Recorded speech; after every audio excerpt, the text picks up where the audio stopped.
Hi students, अब हम आपके सामने लेकर आए हैं मैटर्स ऑफ सराउंडिंग्स का जो हमने पढ़ाया था स्टेट्स ऑफ मैटर्स का क्वेश्चन आंसर। पिछले वीडियो में हमने बताया था स्टेट्स ऑफ मैटर के बारे में डिस्कस किया था, सॉलिड, लिक्विड, गैस। इसी में हमने पढ़ाया था सॉलिड में रिजिडिटी, लिक्विड में फ्लूइडिटी और गैस में कंप्रेसिबिलिटी की बात की थी। और भी बहुत सारी चीज़ें डिस्कशन किया था कि कैसे सॉलिड होता है, रिजिड क्यों होता है, close packing of particles solid में होता है, फिर लिक्विड में इस तरह से पार्टिकल्स का अट्रैक्शन, फोर्स ऑफ अट्रैक्शन बताया था। अब हम उसके बाद डिस्कस करेंगे डेंसिटी के बारे में। तो डेंसिटी को लेकर कुछ क्वेश्चंस भी, अभी हम क्वेश्चन आंसर ही कर रहे हैं, ऐसा समझ लीजिए आप। हम क्वेश्चंस में ही डिस्कशन करेंगे और जो क्वेश्चन से निकल कर बहुत सारी चीज़ें आएंगी तो उसको हम डिस्कशन करेंगे उसका हम वन बाय वन अलग से, ठीक है। तो इससे पहले कि हम अपने टॉपिक को स्टार्ट करें, क्वेश्चन आंसर स्टार्ट करें, आपसे एक बार मेरे से रिक्वेस्ट है कि एनसीईआरटी को बुक से जुड़े रहिए और इस YouTube channel classical education YouTube channels को सब्सक्राइब कीजिए, बेल आइकन का बटन दबाइए। ओके स्टूडेंट्स, आइए स्टार्ट करते हैं। ये सॉलिड है, इसमें देखिए क्लोज पैकिंग ऑफ पार्टिकल्स है, ये लिक्विड है। इसका जो पार्टिकल्स है इससे थोड़ा सा हल्का है, इसमें क्लोज पैकिंग नहीं है, स्पेसेस हैं among the particles, between the particles इसमें स्पेस है। गैस में देखिए बिल्कुल ही स्पेस है, बहुत स्पेस है।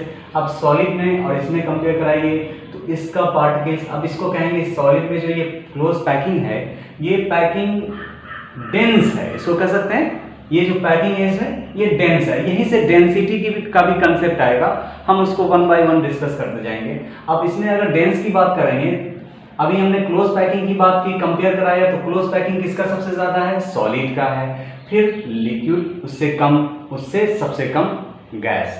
क्लोज पैकिंग में सबसे ज्यादा सॉलिड है ये। अब हम डेंस की बात करेंगे कि which one is more dense. तो डेंस की बात करेंगे तो सॉलिड का पार्टिकल ज्यादा डेंस है, तो ये ज्यादा डेंस हो गया, ठीक है। उससे कम लिक्विड करेंगे, उससे कम डेंस है ये, फिर गैस बहुत ही कम डेंस है। ओके, तो ये क्यों हो रहा है? पार्टिकल्स के क्लोज पैकिंग की वजह से हो रहा है, या पार्टिकल्स का जो पैकिंग है वो डिफरेंट होता है। बस इतना समझ लीजिए कि सॉलिड में अलग होता है, लिक्विड में अलग होता है, गैस में अलग होता है। अब आते हैं, हम बात करते हैं डेंसिटी की। डेंसिटी क्या है? मास अपॉन वॉल्यूम, यही डेंसिटी है। यानी डेंसिटी डिपेंड करता है मास पर और वॉल्यूम पर। डायरेक्टली जो प्रोपोर्शनल होता है डेंसिटी, वो मास के डायरेक्टली प्रोपोर्शनल होता है। तो हम आइए सबसे पहले वन बाय वन चर्चा करेंगे कि सबसे पहले हम बात करेंगे मास का, फिर उसके बाद वॉल्यूम का चर्चा करेंगे। तो मास के बारे में हम ये देख लें कि ये जो डेंसिटी है मास बाय वॉल्यूम है। मास का जो एसआई यूनिट होता है किलोग्राम, वॉल्यूम का एसआई यूनिट क्यूबिक मीटर। तो किलोग्राम पर क्यूबिक मीटर इसका एसआई यूनिट हो गया वॉल्यूम का। आइए मास के बारे में समझते हैं कि मास है क्या। हम आम दिनों में देखते हैं, हम जाते हैं सब्जी या फल के दुकान पर, कहते हैं 1 किलोग्राम नारंगी दे दीजिए, 1 किलोग्राम आम दे दीजिए, 1 किलोग्राम कुछ भी हम लेते हैं, आलू दे दीजिए, प्याज दे दीजिए 5 किलोग्राम।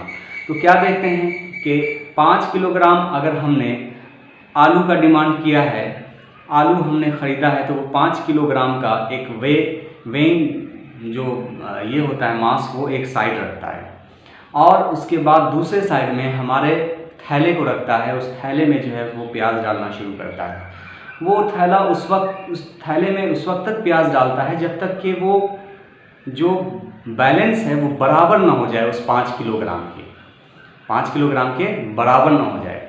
मतलब इस 5 किलोग्राम का जो वेइंग मास है, जो मास उसने डाला है वहाँ पर, जिसको हम वो लोहे का बना होता है और स्टैंडर्डाइज होता है 5 किलोग्राम, 1 किलोग्राम, 2 किलोग्राम जो भी होता है, उसके बराबर में जो कुछ भी हम लेंगे, या 1 किलोग्राम तो 1 किलोग्राम का वो डालेगा, 2 किलोग्राम लेंगे तो 2 किलोग्राम का डालेगा, उसके बराबर में उसको लाकर बैलेंस करके वो हमें दे देता है। तो ये मास हुआ क्या? मास को हम क्या बोलेंगे फिर? तो मास क्या हुआ? मास हुआ कि ये जो भी मैटर का जो भी अमाउंट है, वो भी एक मैटर है, नारंगी है, तो उसको मेज़र करता है। यानी it measure the amount of matter, यही है, it is the measure of amount of matter, मतलब मैटर का कितना अमाउंट हमने खरीदा या हमने लिया या हमने वे किया। ये मास डिनोट करता है किस चीज को, it is the measure of amount of matter. 1 kilogram अगर चीनी लिया है तो दैट इज द चीनी, जो 1 किलोग्राम है वो मास है, वो अमाउंट ऑफ मैटर है। अगर हमने 1 किलोग्राम आलू लिया है तो 1 किलोग्राम अमाउंट है, और ये अमाउंट किसका है, मैटर का अमाउंट है, आलू भी मैटर है। अगर हमने 1 किलोग्राम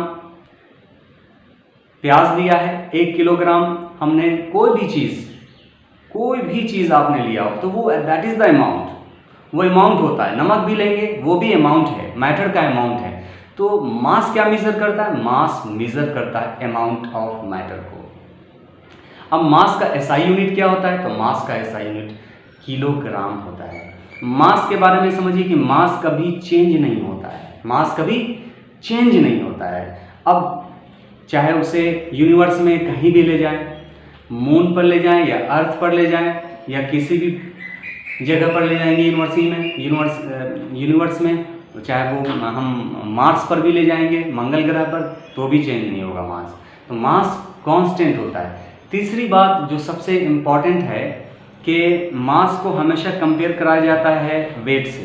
तो आप जान लें कि मास के बारे में हमने बताया कि mass is the measure of amount of matter, यानी मैटर एक अमाउंट को मेज़र करता है, मापता है, ठीक है। तो अब वेट क्या होता है, तो वेट देखिए, वेट जो है वो मेज़र करता है ग्रेविटेशनल फोर्स को, ग्रेविटेशनल फोर्स को वेट मेजर करता है। इसीलिए हमने लिखा है it measure the force of gravity, force of gravity को मेजर करता है, याद रख लीजिएगा इस चीज़ को, वेट।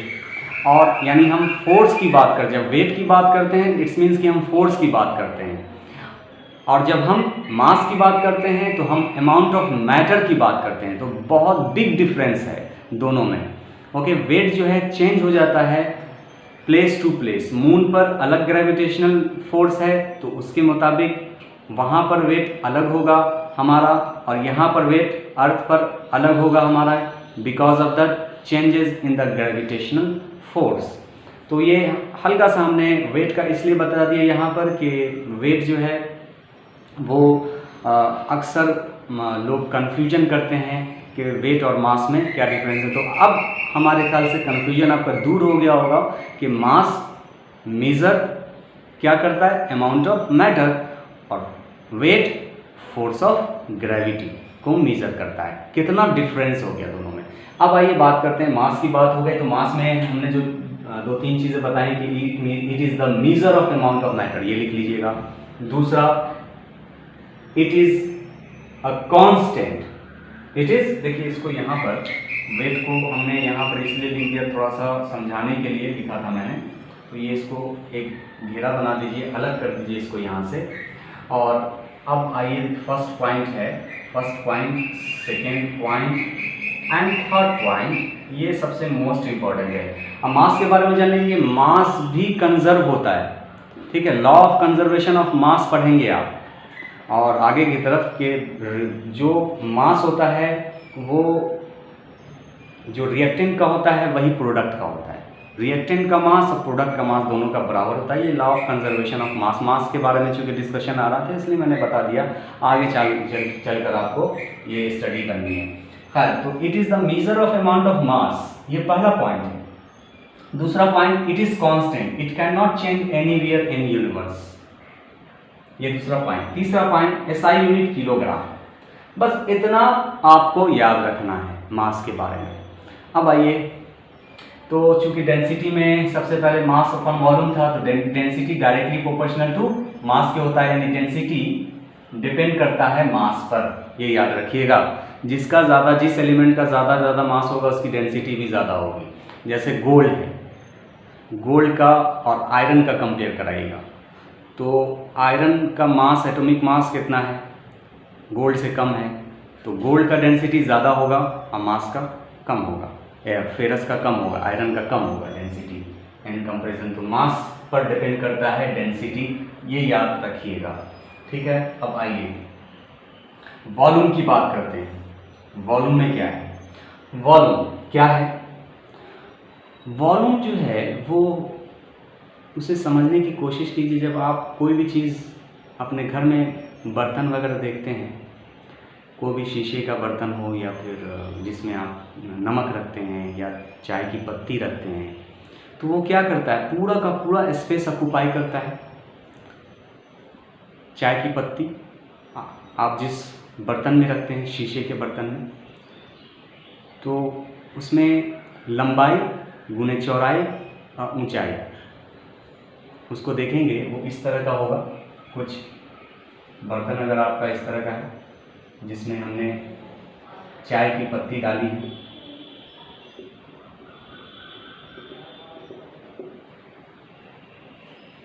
इसमें तो ऐसे समझ लीजिए कि ये तो ऐसे दिख रहा है 2 डायमेंशनल, 3 डायमेंशनल में इस तरह का दिखेगा।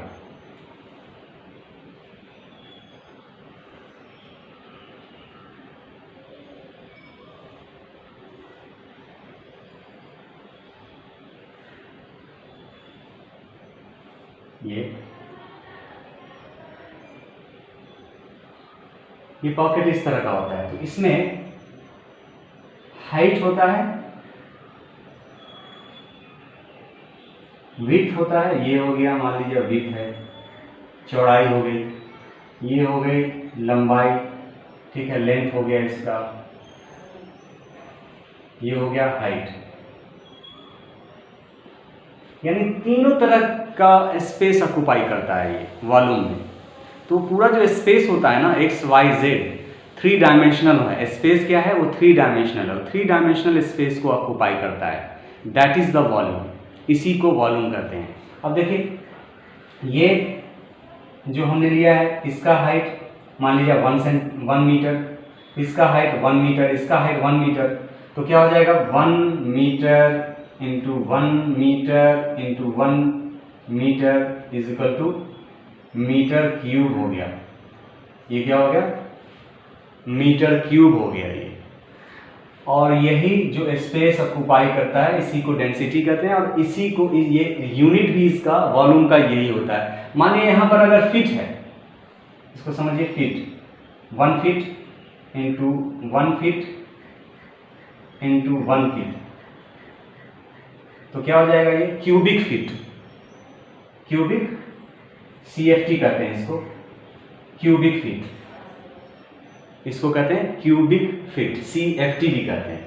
तो ये फीट में अगर लिया है, मीटर में लिया है तो मीटर क्यूब, क्यूब मीटर है ना, क्यूबिक मीटर, और अगर फीट में लिया तो क्यूबिक फीट हो जाएगा वो 3 डायमेंशनली। तो देखिए ये क्या है? It is a measure of the substance और an object takes up the space in which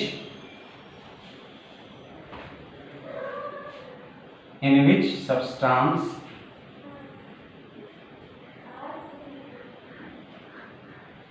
is kept. It is a measure of the substance or an object takes up the space in which substance is kept. SI unit क्या होगा इसका? Cubic metre. Volume को actually जो denote करते हैं length into width into height. फिर आप आगे हम वॉल्यूम के बारे में चलते हैं। ओके, तो अब वॉल्यूम की हम बात कर रहे थे। वॉल्यूम में थोड़ा सा NCERT में आपके वॉल्यूम को कैलकुलेटिव तरीके से भी समझाया गया है, उसको ज़रा देख लीजिए। 1 litre is equal to 1 decimetre cube. 1 litre is equal to 1 decimetre cube, ये याद रखिएगा, ये हमेशा काम आएगा। 1 litre is equal to 1000 ml, ये भी बहुत इंपॉर्टेंट चीज़ है। 1 litre, half litre is equal to 500 ml। 1 ml is equivalent to 1 centimetre cube. 1 ml is equivalent to 1 centimetre cube. 1000 cc is equal to 1 litre. देखिए, हम वॉल्यूम निकालना चाहते हैं अपने इस मकान, जिस रूम में हम रह रहे हैं, तो क्या करेंगे? किसी रूम का अगर वॉल्यूम ऑफ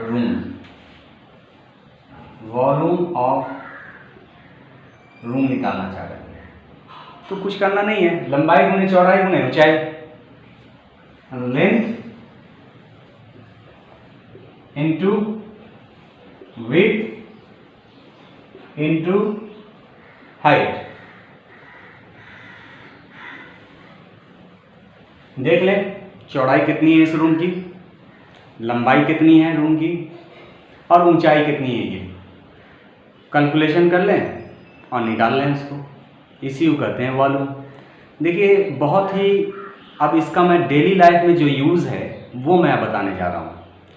आप बालू खरीदते हैं या कोई भी, बिहार यूपी में जो बालू खरीदा जाता है टेलर से या फिर बड़े बड़े ट्रक से, तो उसमें बात आती है CFT की। ये CFT क्या है? 1 CFT, 2 CFT, 3 CFT, 100 CFT। Truck का जो है वो 1000 CFT, 1200 CFT की बात करते हैं। ये CFT है क्या?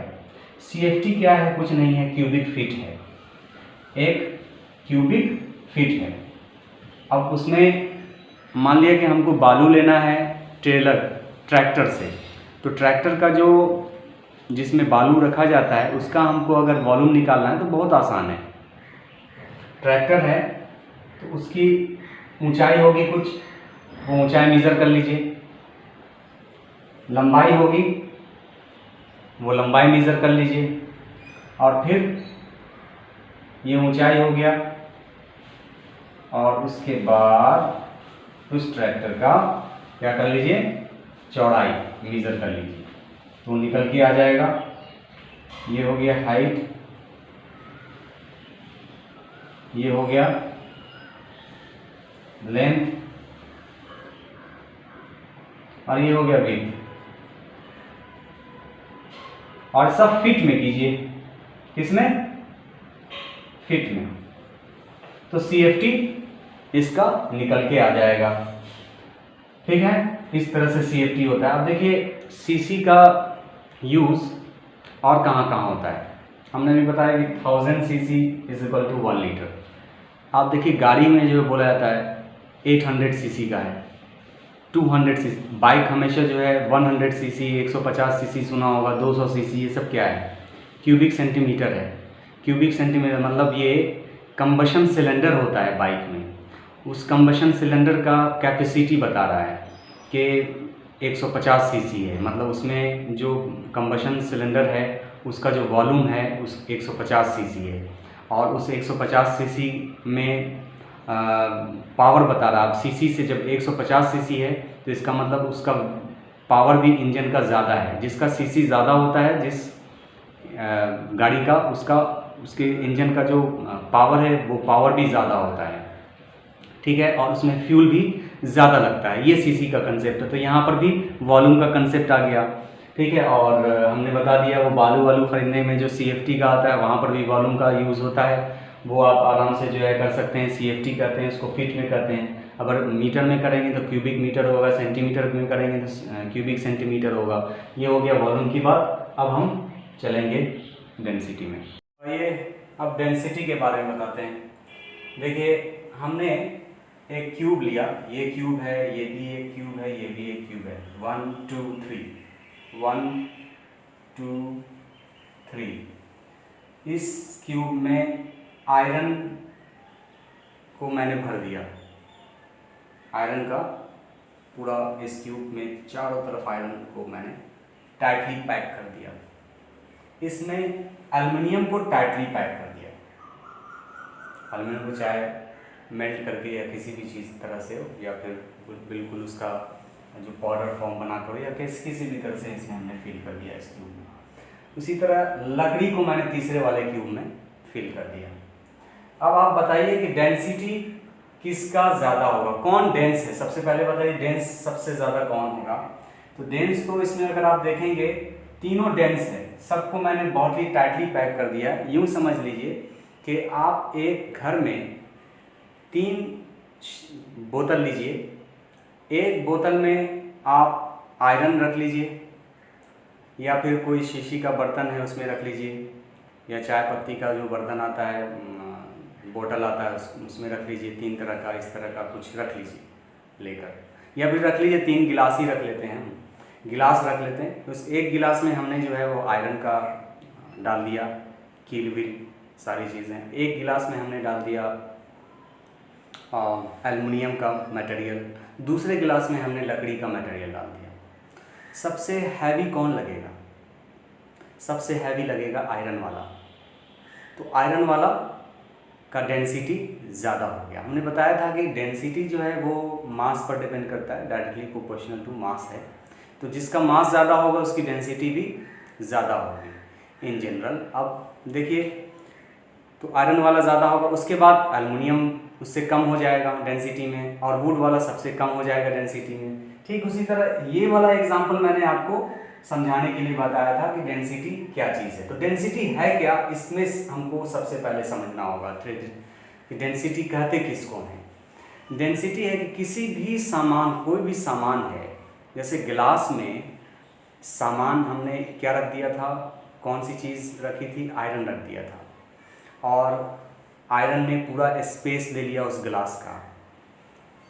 तो क्या हुआ, वो कंप्लीट क्लोज पैक और कंप्लीट डेंस था वो, और उसका मास भी ज़्यादा था, उसकी डेंसिटी ज़्यादा होगी। दूसरी तरफ एल्युमिनियम को लिया था, तो एल्युमिनियम में भी जो है वो क्या था कि एल्युमिनियम को हमने अच्छे से पैक कर दिया। ठीक है, उस एल्युमिनियम को पैक कर दिया, एल्युमिनियम को पैक किया तो एल्युमिनियम का वो गिलास का जो है वो डेंसिटी बढ़ गया। लेकिन ये जो ग्लास हम देख रहे हैं, तीनों एक साइज़ का जो ग्लास लिया है हमने, और उसमें जो पैकिंग की है, किस चीज़ की पैकिंग की है? आयरन की पैकिंग की है, एक में एल्युमिनियम की पैकिंग की है, एक में वुड की पैकिंग की है। अब हम आयरन को उठाकर देखेंगे, ये ग्लास जो आयरन वाला ग्लास है उसकी डेंसिटी किस वजह से ज़्यादा हुई? आयरन की वजह से ज़्यादा हुई। तो हमें आयरन पर गौर फिक्र करना होगा कि क्यों हुआ ऐसा, आयरन में क्या ख़ास बात थी कि आयरन की वजह से डेंसिटी ज़्यादा हो गई, सबसे ज़्यादा आयरन की हुई, उसके बाद एल्युमिनियम की उससे कम हो गई, वुड की उससे कम हो गई। ये असल सोचना है कि अब समझ में आया, जब हम ये चीज़ सोचेंगे कि क्यों ऐसा हुआ, तब हम डेंसिटी को समझ पाएंगे कि डेंसिटी क्या चीज़ है। देखिए, डेंसिटी जो है, डेंसिटी बताता है how much things an object has a unit volume. एक यूनिट वॉल्यूम में कोई भी चीज़ कितना है, एक यूनिट वॉल्यूम। तो एक यूनिट वॉल्यूम का मतलब होता है, मान लिया कि ये लंबाई गुने चौड़ाई, ये इसके देखिए, ध्यान से देखिए, इसको समझ लेते हैं, इसको यहीं पर डेंसिटी को बहुत अच्छे से, बहुत आराम से डेंसिटी समझ में आ जाएगी। और ये जो डेंसिटी अभी आपको समझ में आएगी तो ज़िंदगी भर ये डेंसिटी आपको काम देगा, डेंसिटी का कंसेप्ट। तो हमने बताया कि पर यूनिट वॉल्यूम में जो सामान है, जो थिंग, कोई भी चीज़ है, वो कितना है, वो डिपेंड करता है। तो जैसे आयरन है, तो आयरन की डेंसिटी ज़्यादा होगी, तो आयरन का जो पार्टिकल्स है, उसके अंदर जो पार्टिकल्स है, अब इसको मान लीजिए कि ये आपका क्यूब नहीं रहा है, अब हम इसको मान रहे हैं कि आयरन मान रहे हैं, और आयरन के अंदर एक पार्टिकल्स है। अब इसको हम क्या मान रहे हैं, होल एज ए आयरन मान रहे हैं, इसके अंदर पार्टिकल्स आयरन का। तो आयरन का पार्टिकल पर यूनिट वॉल्यूम, यानी 3 डायमेंशनली वो कितना जगह ऑक्युपाई किया है, यानी कितना वो डेंसली टाइट है, वो कहलाएगा हमारा डेंसिटी। जैसे मान लीजिए अब गिलास, तो गिलास में जो वॉल्यूम है, पर यूनिट वॉल्यूम है, यहाँ पर यूनिट वॉल्यूम में 1 मीटर, मान लीजिए कि 1 सेंटीमीटर लंबाई है, 1 सेंटीमीटर चौड़ाई है, 1 सेंटीमीटर ऊंचाई है। कंपेयर कराते हैं, यहाँ पर भी देख लीजिए 1 सेंटीमीटर, सबका 1 सेंटीमीटर है। ठीक है, इसमें हमने डाला, ये वुड है, यहाँ पर ले लीजिए, आयरन ले लीजिए, फिर से आयरन ले लीजिए 1 सेंटीमीटर, ये भी 1 सेंटीमीटर, ये भी 1 सेंटीमीटर। 1 सेंटीमीटर में आप पैकिंग शुरू कीजिए, यानी जब पैकिंग होगी तो 3 डायमेंशनली होगी, पूरा स्पेस लेगा, ऑक्यूपाई करेगा। वो पार्टिकल्स, आयरन का पार्टिकल्स, आयरन के अंदर जो पार्टिकल्स है वो टाइटली कंपैक्ट है। सॉलिड तो देखें, अगर सॉलिड तीनों है इसमें, वुड भी सॉलिड है, एल्युमिनियम भी सॉलिड है, आयरन भी सॉलिड है, लेकिन इस तीनों में डेंसिटी किसकी ज़्यादा है ये हम बताने की कोशिश कर रहे हैं। ये समझने की कोशिश आप भी कीजिए। यहाँ पर अब तीनों सॉलिड होने के बाद भी इसमें डेंसिटी में कंपेयर कराना है, तो उसमें बात यही आएगी कि वो कितना कंपैक्ट, क्लोजली पैक्ड है। उसका पार्टिकल, जितना पार्टिकल क्लोजली पैक होगा उतना ज़्यादा उसकी डेंसिटी होगी, उतनी ज़्यादा मास होगी, उतनी ज़्यादा उसकी डेंसिटी होगी। इसलिए आयरन का मास जो है एल्युमिनियम से ज़्यादा है। क्यों ज़्यादा है? क्योंकि उसकी पार्टिकल ज़्यादा क्लोजली पैक है, बहुत पैक है इन कंपेरिजन टू एल्युमिनियम। अब एल्युमिनियम का डेंसिटी वुड से क्यों ज़्यादा है? क्योंकि एल्युमिनियम का जो पार्टिकल्स है वो बहुत ज़्यादा टाइट है, क्लोजली पैक है, इस डेंसली पैक है जिसको कहें, इसलिए एल्युमिनियम की डेंसिटी वुड की डेंसिटी से ज़्यादा होगी। ठीक है, इसलिए डेंसिटी कहते हैं किसको? Density, how much things and object has. कोई भी सामान, कोई भी जो आप देख रहे हैं आपके घर में, चाहे वो ग्लास हो या कोई भी शीशा हो, वो उसके अंदर जो सामान है वो सामान कितना, वो सामान क्या है एक्चुअली, वो थिंग्स क्या है, थिंग्स का नाम दे रहे हैं। जैसे कि आयरन के अंदर कोई भी चीज़ मैटर का ही बना हुआ है, मैटर जो है पार्टिकल्स का बना हुआ है, तो उस पार्टिकल्स की बात हो रही है कि पार्टिकल्स कितना ऑक्यूपाई है उस 1 यूनिट वॉल्यूम, याद रखिएगा, इस यूनिट वॉल्यूम में। और वॉल्यूम क्या है? वॉल्यूम बताता है कि स्पेस के बारे में, कितना स्पेस ऑक्यूपाई किया हुआ है वो सामान 3 dimensionally, and how much space and object occupy 3 dimensionally. ये है volume, how much space and object occupies 3 dimensionally, ये हो गया वॉल्यूम। अब देखिए, अब आपको मैं यहाँ पर डेंसिटी के बारे में कंसेप्ट दे रहा हूँ कि आमतौर पर सॉलिड्स की डेंसिटी ज़्यादा होती है, लिक्विड की डेंसिटी कम होती है इन कंपैरिजन टू सॉलिड, और गैस की डेंसिटी कम होगी। ये देख लीजिए, इसकी वजह बता दिया था मैंने कि ये कितना लेस डेंस है, क्योंकि पार्टिकल्स फ्री है इसका। कोई सामान अगर बड़ा दिख रहा है तो इसका मतलब ये नहीं होता है कि वो उसकी डेंसिटी ज़्यादा होगी। एग्जाम्पल, अब बलून है, बलून की डेंसिटी देख लीजिए, और एक कांटी, छोटी सी कांटी है, उसको देख लीजिए। बलून फ्लोट करने लगेगा वाटर में, लेकिन कांटी जो है पानी में डूब जाएगा। लोहे का जो कील है वो पानी, छोटा सा है, पिन है, वो पानी में डूब जाएगा, लेकिन बलून जो है वो नहीं डूबता है। अब टायर ट्यूब है, वो देखा होगा, उसमें अगर हवा भर दीजिए तो उसको पानी में आप फेंक दीजिए तो वो डूबेगा नहीं, लेकिन छोटा सा पत्थर है उसको फेंक दीजिए, वो पानी में डूब जाता है। कोई चीज़ फ्लोट जो करती है या कोई चीज़ डूब जाती है, उसकी क्या वजह है? वाटर की डेंसिटी से ज़्यादा अगर हमारी डेंसिटी है तब तो हम वाटर के अंदर डूब जाएंगे। वाटर के अंदर हम डूब जाते हैं कब? जब वाटर की डेंसिटी, अगर हमारी डेंसिटी ज़्यादा है और वाटर की डेंसिटी कम है तो हम पानी में डूब जाएंगे। अब वाटर की डेंसिटी अगर ज़्यादा है और हमारी डेंसिटी कम है तो हम फ्लोट करने लगेंगे। जैसे हम अगर किसी पत्थर को फेंकते हैं, इसका मतलब ये हुआ कि पत्थर की डेंसिटी ज़्यादा है, इसीलिए वो डूब गया पानी में। आप घर में करके देखेंगे ये एग्जांपल, तो पता चलेगा आपको कि कोई भी चीज़ आप गिलास में लें, तो गिलास में जो है कोई छोटी सी कील डालिए, छोटा सा सैंड्स डाल दीजिए, तो वो गिलास में डूब जाएगा। लेकिन वहाँ पर अगर आप कोई चीज़ एयर टाइट करके किसी भी चीज़ को, बलून का ही कुछ फुला कर उसको डालेंगे पानी में घर में, तो वो फ्लोट करने लगता है। या कोई लकड़ी है, लकड़ी भी जो है, सूखी लकड़ी खास तौर से, वो पानी में फ्लोट करने लगती है। क्यों फ्लोट करती है? इसलिए फ्लोट करती है कि वाटर का जो डेंसिटी है वो ज़्यादा हो जाता है और उसका डेंसिटी, जो फ्लोट करता है उसका डेंसिटी कम होता है। अब जैसे आपको एग्जांपल दे रहे हैं, पेट्रोल की डेंसिटी कम होती है, इसलिए वो पानी में के ऊपर ही रहता है। वेजिटेबल्स ऑयल, कुकिंग ऑयल्स को देखिएगा, वो भी पानी के ऊपर ही होगा, क्योंकि वो फ्लोट करता रहेगा पानी पर। तो क्यों होगा? क्योंकि इस वेजिटेबल साइल्स की डेंसिटी कम होती है इन कंपेरिजन टू वाटर, तो वो फ्लोट करती हैं। अब आइए दूसरा कंसेप्ट देते हैं हम कि हवा है, एयर में की डेंसिटी ज़्यादा होगी, या आप लकड़ी कोई घर में जला रहे हैं, उससे जो धुआं निकल रहा है तो उसकी डेंसिटी ज़्यादा होगी। किसकी डेंसिटी ज़्यादा हो? यहाँ पर देखिए, जो धुआं निकल रहा है, आपको धुआं डेंस मालूम पड़ रहा है कि नहीं? वो धुआं दिख रहा है कि नहीं? कंप्लीट डेंस है, इसीलिए वो धुआं निकलता हुआ दिख रहा है। तो यहाँ पर वो डेंस दिख रहा है, इट्स मीन्स कि ये जो लकड़ी से जो धुआं निकल रहा है जलती हुई, उसकी डेंसिटी ज़्यादा है इन कंपेरिजन टू एयर से। ओके, अब देखिए यहाँ पर रुई की बात करते हैं, कॉटन की बात करते हैं। तो कॉटन की डेंसिटी से अगर कंपेयर कराएं, कॉटन तो बिल्कुल दिखता है, तो कॉटन में क्या मामला है? आप सॉलिड से कंपेयर कराएंगे किसी सॉलिड चीज़ से, तो या जैसे किसी लोहे से, आयरन से कंपेयर कराएंगे तो कॉटन की डेंसिटी कम होती है। कॉटन जो है वो बहुत ज़्यादा लाइट वेट होता है, और आयरन जो है बहुत हैवी वेट होता है।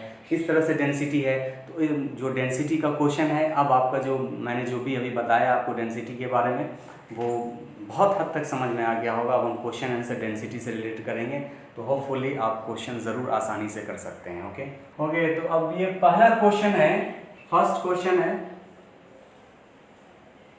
कि अरेंज करना है इसे डेंसिटी के ऑर्डर में। तो उसमें है आयरन दिया हुआ है, आयरन सबसे ज़्यादा ये डेंस होगा, यानी डेंसिटी आयरन की सबसे ज़्यादा होगी। उसके बाद चॉक की डेंसिटी होगी, उसके बाद हनी की डेंसिटी होगी, उसके बाद वाटर की, कॉटन की, एग्जॉस्ट फ्रॉम चिमनी और एयर।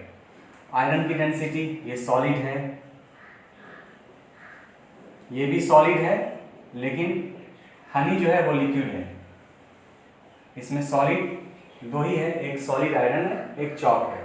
तो आयरन का वेट, आयरन का मास ज़्यादा होगा इन कंपैरिजन टू चॉक, इसलिए आयरन की डेंसिटी ज़्यादा होगी। इसके बाद सॉलिड, चॉक की। इसके बाद हनी जो है, इसमें 4-5 चीज़ों का मिक्सचर होता है, इसलिए वाटर से ये ज़्यादा होता है। देखिएगा वाटर में जब आप डालिएगा तो डूब जाता है, इसका 1 ड्रॉप 2 ड्रॉप डालिएगा तो फौरन वाटर के अंदर डूब जाएगा, इसलिए हनी का डेंसिटी ज़्यादा होता है। उसके बाद वाटर का है, कॉटन इसके ऊपर फ्लोट करने लगता है। एग्जॉस्ट फ्रॉम चिमनी हमने बताया था, कोयला को जलाएंगे तो उसका ज़्यादा होगा। ओके, तो इस तरह से ये डिक्रीजिंग ऑर्डर है इसका। Okay, iron, chalk, Honey, increasing, मतलब ये सबसे पहले हम रखेंगे डेंसिटी जिसकी ज़्यादा है वो, उसके बाद उससे कम, उसके बाद उससे कम, लास्ट में एयर की डेंसिटी सबसे कम है। ओके, अब आपके सामने दूसरा क्वेश्चन है कि टैबुलेट फॉर्म में बनाना है, सॉलिड, लिक्विड और गैस के करैक्टरिस्टिक को लिखना है। तो बहुत आसान काम है, हमने बता दिया है पिछले लेक्चर में ही सॉलिड, लिक्विड, गैस के बारे में। बहुत ही आसानी से आप कंपेयर करा सकते हैं सॉलिड, लिक्विड, गैस। हमने बताया था कि सॉलिड का शेप डेफिनिट होता है, वॉल्यूम भी डेफिनिट होता है। तो आप 2 चीज़ लिखिएगा, सॉलिड का शेप डेफिनिट होगा, वॉल्यूम डेफिनिट होगा। दूसरा बताया था मैंने लिक्विड के बारे में, वॉल्यूम इनडेफिनिट होगा, वॉल्यूम डेफिनिट होगा, शेप इनडेफिनिट होगा। शेप वो उसका कंटेनर का ले लेगा। शेप किसका लेगा? कंटेनर का लेगा, जिस कंटेनर में रखेंगे उसी का शेप ले लेता है, इसलिए शेप लिक्विड का इनडेफिनिट होता है और वॉल्यूम डेफिनिट होता है। अब आइए गैस के बारे में। गैस का दोनों चीज़ इनडेफिनिट होगा, अनफिक्स होगा, वॉल्यूम भी इनडेफिनिट होगा और शेप भी इसका इनडेफिनिट होगा। तो अब शेप और क्या नाम है, वॉल्यूम के बारे में ये क्लियर हो गया। अब आइए डेंसिटी के बारे में। डेंसिटी किसका ज़्यादा होगा? सॉलिड का ज़्यादा होगा ऑब्वियसली, उसके बाद लिक्विड का होगा, सबसे कम जो है गैस का होगा। अब आइए कि ये जो प्रॉपर्टी है, हमने बताया था कि सॉलिड के अंदर जो प्रॉपर्टी है वो रिजिडिटी वाली प्रॉपर्टी है, तो वो ज़रूर मेंशन कीजिएगा कि solid rigid has a property of show the property of rigidity, solid show the property of rigidity. दूसरा, लिक्विड के अंदर जो प्रॉपर्टी है वो कंप्रेसिबिलिटी वाली वो बिल्कुल ही नहीं है। तो सॉलिड और लिक्विड कंप्रेसिबिलिटी प्रॉपर्टी इस दोनों में नहीं है, ये भी मेंशन कीजिएगा। लिक्विड में फ्लूइडिटी की प्रॉपर्टी है तो ज़रूर मेंशन कीजिएगा कि लिक्विड जो है वो shows the property of fluidity. तीसरा जो गैस में है तो गैस में भी जो प्रॉपर्टी है, गैस में property shows the property of fluidity and it shows the property of compressibility, it can compress, ये गैस की प्रॉपर्टी है। अब आइए कि टाइटली पैक जो पार्टिकल्स होता है, जो क्लोजली पैक पार्टिकल्स होता है, स्लो तो मेंशन कीजिएगा सॉलिड में जो है वो पार्टिकल्स क्लोजली पैक होते हैं, लिक्विड में लेसर देन सॉलिड होगा, टाइटली पैक होगा, थोड़ा स्पेस होगा लेकिन लेसर देन सॉलिड, जो पैकिंग होगी वो थोड़ा सा स्पेस होगा उसके पार्टिकल्स में लिक्विड के। गैस का जो पार्टिकल्स होगा फ्रीली मूव करता है, ठीक है, ये बातें हो गई। अब इस काइनेटिक एनर्जी की बात आती है तो काइनेटिक एनर्जी मेंशन करेंगे, सॉलिड के पार्टिकल्स में कोई काइनेटिक एनर्जी नहीं होगा, वो मूव ही नहीं कर पाएगा। लिक्विड के इसमें बात करेंगे तो समहाउ काइनेटिक एनर्जी थोड़ा मूव करता है स्पेस होने की वजह से, ठीक है, वो थोड़ा सा तो काइनेटिक एनर्जी समहाउ होता है। अब गैस के बारे में बात करेंगे तो गैस में भी जो है वो काइनेटिक एनर्जी जो है फ्रीली मूव करता है, तो बहुत ज़्यादा काइनेटिक एनर्जी उसके अंदर होती है गैस के पार्टिकल्स में। तो आइए, डेफिनिट शेप सॉलिड का, इनडेफिनिट शेप लिक्विड का, इनडेफिनिट शेप गैस का। आइए, तो इनडेफिनिट शेप में take the shape of the container, liquid जो है वो शेप कंटेनर का शेप लेता है। और अब आइए, डेफिनेट वॉल्यूम, सॉलिड का वॉल्यूम डेफिनेट होगा, लिक्विड का वॉल्यूम भी डेफिनेट होगा, गैस का वॉल्यूम इनडेफिनेट होगा। हाईएस्ट डेंसिटी होगी सॉलिड की, डेंसिटी लेसर देन सॉलिड, सबसे कम डेंसिटी होगी गैस की। It can not flow, solid can not flow but it can flow. तो यहां पर लिख सकते हैं कि liquid shows the property of fluidity, liquid shows the property of fluidity, इसको जरूर लिख लीजिएगा, इसलिए 2 बार मैंने बताया है। यहाँ भी लिखिएगा कि gas shows the property of fluidity, gas shows the property of fluidity, ये मेंशन कीजिएगा। और क्या बताया मैंने, इसको लिखकर बताता हूँ, ठीक है। तो अब आइए, particles are closely packed, solid में पार्टिकल्स क्लोजिंग, जो हमने बोला है वही चीज़ लिखा है, जो हमने बोला है वही चीज़ लिखी है मैंने। तो particles are closely packed, particles are less closely packed, कम होता है, पैक नहीं होता, बहुत ही कम, लेस क्लोजली, जैसे यहाँ पर है स्पेस है इसमें। Particles are free, particles can not move, इसमें पार्टिकल्स मूव नहीं करता है, इसमें पार्टिकल्स मूव करेगा, ठीक है। So particles move, particles freely move, gas में बिल्कुल फ्रीली मूव करता है। इसमें नेग्लिजिबल कंप्रेसिबिलिटी, दोनों में सॉलिड और लिक्विड में कंप्रेसिबिलिटी बिल्कुल जीरो होती है, इसमें मैक्सिमम कंप्रेसिबिलिटी होती है। काइनेटिक एनर्जी जो पार्टिकल्स की होती है सॉलिड की, वो बिल्कुल मिनिमम होगी, इसीलिए तो मूव नहीं करता है, और इसकी थोड़ी सी सॉलिड से ज़्यादा होगी, और इसकी सबसे ज़्यादा काइनेटिक एनर्जी होगी, इसीलिए फ्रीली मूव करता है। तो ये हो गया आपका दूसरा क्वेश्चन। ओके, आइए अब रिजिडिटी के बारे में पूछा गया है। हालांकि रिजिडिटी, कंप्रेसिबिलिटी, ये सब मैंने पिछले लेक्चर में बता दिया है, उसे ज़रूर देखिएगा इस वीडियो को। यहाँ पर मैं आपको डेफिनेशन जो कंप्रेसिबिलिटी के बारे में कमेंट करने के लिए एनसीईआरटी बुक में कहा है वो मैं कर दे रहा हूँ। It is the property of matter to resist the change of its shape, because, अब देखिए ये क्या है कि प्रॉपर्टी है, मैटर की प्रॉपर्टी है जो कि अपने शेप में बदलाव नहीं चाहता है। क्यों नहीं बदलाव चाहता है, वो उसी शेप में रहना चाहता है। अब बाहर से हम फोर्स अप्लाई भी करते हैं तो वो चेंज नहीं होना चाहता है। तो it is the property of matter to resist the change of its shape. क्यों? Because of the closely packed particles of solid matter. यहाँ पर पार्टिकल्स क्लोजली पैक्ड है, इसलिए वो प्रॉपर्टी रिजिडिटी की शो करता है। ओके, अब आइए compressibility. It is the property of matter in which volume of matter is reduced. इसमें क्या होता है कि हमने जो एक्सपेरिमेंट बताया था हवा वाला के जिस सिरिंज को छोड़ दिया था मैंने अलग से, और उसको जब पिस्टन डाला जाता है तो पिस्टन अंदर की तरफ चला जाता है। इट्स मीन्स कि उसका वॉल्यूम रिड्यूस होता है। और वॉल्यूम क्यों रिड्यूस हो जाता है? क्योंकि हम उसको कंप्रेस करते हैं, बाहर से एक फोर्स लगाते हैं। फोर्स लगाते हैं तो पार्टिकल्स के अंदर जो स्पेस है ना, बहुत ज़्यादा स्पेस होता है, वो स्पेस की वजह से वो कंप्रेस हो जाता है। उसकी वजह ये होती है। तो it is the property of matter in which volume of matter is reduced by compressing because, क्यों होता है ऐसा? Because particles have more space between them. Okay, अब आइए फ्लूइडिटी के बारे में कुछ कमेंट्स करना है। फिलिंग ए गैस कंटेनर, तो सिंपल है, it is the ability of matter to flow because particles have enough space to slide over. इसका आंसर है it is the ability of matter to flow because particles have enough space to slide over. मतलब particles जो है वो इसके पास enough space होता है और उसी की वजह से वो फ्लो करता है और एक दूसरे पर स्लाइड ओवर करता है। जैसे लिक्विड और गैस दोनों के अंदर फ्लूइडिटी की प्रॉपर्टी दोनों के अंदर होती है, लिक्विड और गैस। सॉलिड के अंदर नहीं होती है क्योंकि सॉलिड का जो पार्टिकल्स है क्लोजली पैक्ड होता है। अब आइए filling a gas container. On filling a gas into container क्या होगा कि गैस का जो पार्टिकल्स होता है वो सारा स्पेस ऑक्यूपाई कर लेता है जो भी कंटेनर के अंदर होता है। क्यों? क्योंकि गैस का पार्टिकल्स फ्रीली मूव करता है। तो on filling a gas container every particles of gas occupy all the space in container. Container के सारे स्पेस को ऑक्यूपाई कर लिया, hence it takes the shape of the container. Okay, ये हो गया। ओके, अब आइए next question, kinetic energy. Kinetic energy क्या है?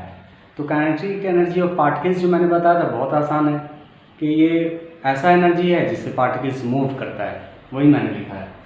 It is the energy by which particles move easily and freely. बस इतना काफ़ी है। डेंसिटी के बारे में, तो डेंसिटी के बारे में मैंने दो डेफिनेशन दे दिया है। एक तो it is the measure of how much things an object has per unit volume, जो मैंने समझाया था। और दूसरा है density is equal to mass upon volume, ये किलोग्राम पर मीटर क्यूब इसका SI यूनिट्स है। Density is defined as mass per unit volume. Okay, तो दूसरा है question number 3, give reason. A gas fill completely the vessel in which it is kept because particles of gas move freely and take the shape of container। मतलब ये है कि vessels में जो रखा जाता है वो कम्प्लीटली फिल कर देता है। क्यों? क्योंकि गैस का जो पार्टिकल्स है वो फ्रीली मूव करता है। गैस का पार्टिकल्स फ्रीली मूव करने की वजह से सारा स्पेस ऑक्यूपाई कर लेता है जो कंटेनर में है और वो कंटेनर का शेप ले लेता है। ये रीज़न है। दूसरा, gas exerts pressure on the wall of container.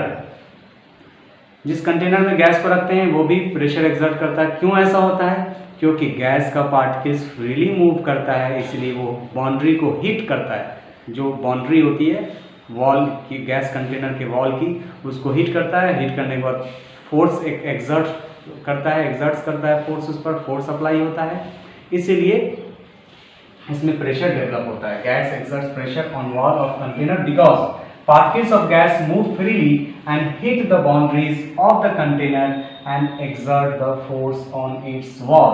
तो लिखिए, gas exerts pressure on wall of container because particles of gas move freely and hit the boundaries of the container and exert the force on its wall।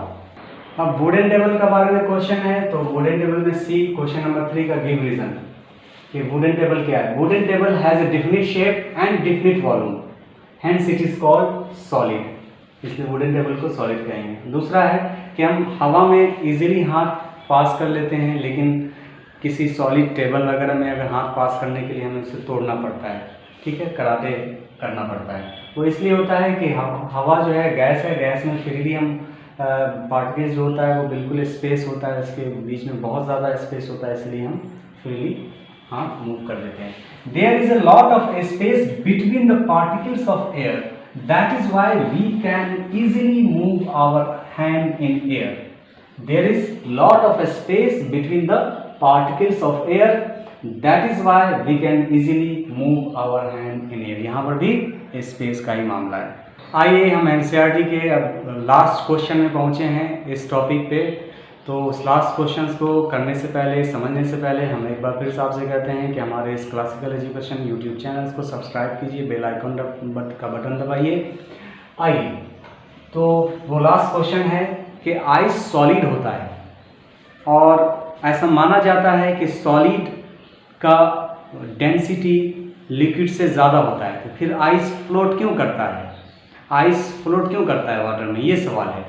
तो देखिए, ice float इसलिए करता है कि ice का जो पार्टिकल्स है water के कंपैरिजन में वो ज़्यादा स्पेशियस है, यानी ज़्यादा स्पेस है दोनों पार्टिकल्स के बीच में। आइस में जो पार्टिकल्स है वो बहुत ज़्यादा स्पेस है अगर हम कंपेयर कराएंगे वाटर के स्पेस में। इसीलिए वो जब इस पार्टिकल्स के बीच में स्पेस ज़्यादा हो जाएगा तो उसका डेंस, अगर कहें कि वो कम डेंस हो गया, वाटर से उसकी डेंसिटी कम हो जाती है, यानी लेस की पार्टिकल्स जो है वो चूँकि स्पेस ज़्यादा लिए हुआ है तो लेसर डेंस होगा। क्या होगा? लेसर इन तो डेंस होगा। तो ऐसे लिख सकते हैं, particles of ice has more space in comparison to water, that is why ice is lesser dense. Ice का जो होगा वो बहुत ही कम डेंस होगा than water, therefore ice density lower than water, इसलिए आइस की डेंसिटी पानी से कम होती है, and hence ice floats on the water. ये है आपके लास्ट क्वेश्चंस का जवाब। Particles of ice has more space in comparison to water. इतना भी लिख देंगे तो काफ़ी होगा ये। दैट इज़ वाई हमने इसको फर्दर जो है वो डेंस करके समझाया है कि कम डेंस होता है ice in comparison to water, इसीलिए वो आइस की डेंसिटी, अब वहाँ पर उसको इस लेसर डेंस को डेंसिटी से हमने कंपेयर करा, आइस की डेंसिटी कम हो जाती है, आइस की डेंसिटी वाटर से कम हो जाती है, इसलिए आइस फ्लोट्स करने लगता है। तो हमने सारा क्वेश्चन आंसर कर दिया आपके इस टॉपिक को। नेक्स्ट टॉपिक हम चलेंगे इसके बाद वाले इसमें। उससे पहले मैं आपसे इजाज़त लेता हूं और ये कहते हुए इजाज़त लेता हूं कि आप जो है हमारे इस चैनल को एक बार फिर से मैं कह रहा हूं आपसे, इस चैनल को सब्सक्राइब कीजिए और बेल आइकन का बटन दबाइए, शेयर कीजिए, लाइक कीजिए। Thank you.